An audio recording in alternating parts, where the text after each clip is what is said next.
if people don't like living in a monarchy, then go and live in a republic. Go and join Prince Harry. First, Neil Hamilton joins me now, leader of UKIP. Neil, good speech on the show. Thank you for joining us this afternoon. Let's start with those comments by Lee Anderson, shall we? I wonder what you make of them, the suggestion that people who don't like the monarchy should simply leave the country. That's not the tolerance and the decency that British people have come to value in our country, is it?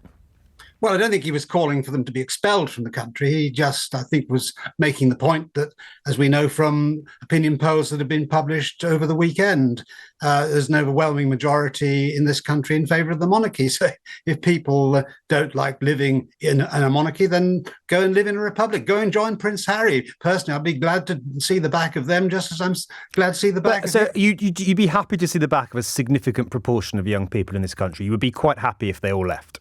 Yeah, there's no concern to me whatsoever. Who's going to do the jobs, Neil? If at all, but who's going to do the jobs? Who's going to man the NHS? Sorry? Who's going to man the NHS? Who's going to do the jobs that need doing in this country? Well, the kind of people significant chunks of our young people, a lot of whom don't support the monarchy, leave as you would like them to do.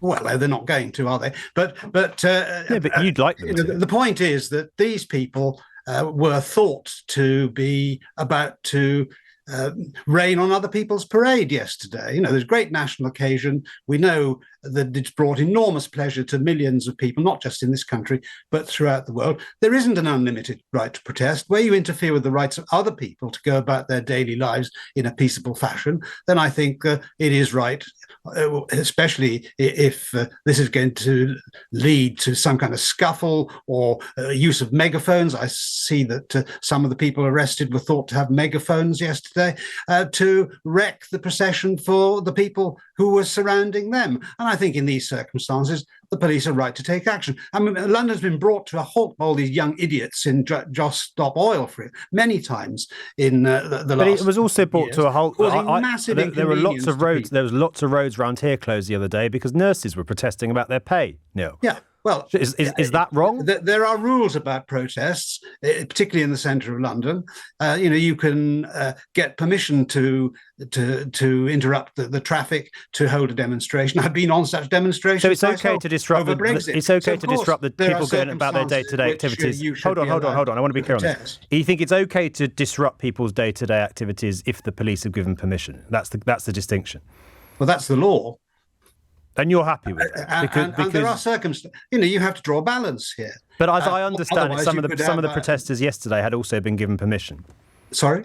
As I understand it, the police had given permission for some protest to be held yesterday. Yeah, well, I don't know the circumstances, but if the police thought it reasonable for people to protest, I'm happy to support the police in this. And if they think that in certain circumstances, people might be interrupting the pleasure of others, especially in an event where, the world was looking on as well. It's a massive state occasion yesterday. The last one happened 70 years ago.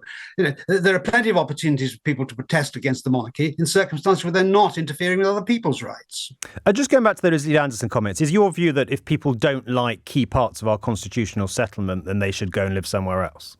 Well, that's up to them. I'm not going to expel them. But you'd like them to. Support for the monarchy looks settled and permanent. But it's not, is it? Younger people have very different views on the monarchy to older generations. Yeah, but fortunately, young people grow up, don't they? And then they change their opinions. We look at the opinion poll evidence about how people vote, and it's very different when they're in their early 20s from when they're my sort of age. Perhaps wisdom comes with maturity. But when it came to Brexit, you didn't like part of our constitutional settlement. You stayed and you campaigned against it. And to some extent, you won that argument. You didn't just leave the country. I could have said to you 10 years ago, if you don't like us being in the EU, go and live in a country that isn't. That's what you're telling people today. Yeah, I'm not objecting to Republicans' right to stay in Britain and try to change the law. That's everybody's democratic right. But if they feel so strongly about it, and given that it's very unlikely they're going to succeed in their ambitions, then it seems to me perfectly reasonable to suggest go and live in a republic. Go and live in the Republic of Ireland, for example. That isn't very far away. Neil, good to speak to you. Grateful for your time on the show.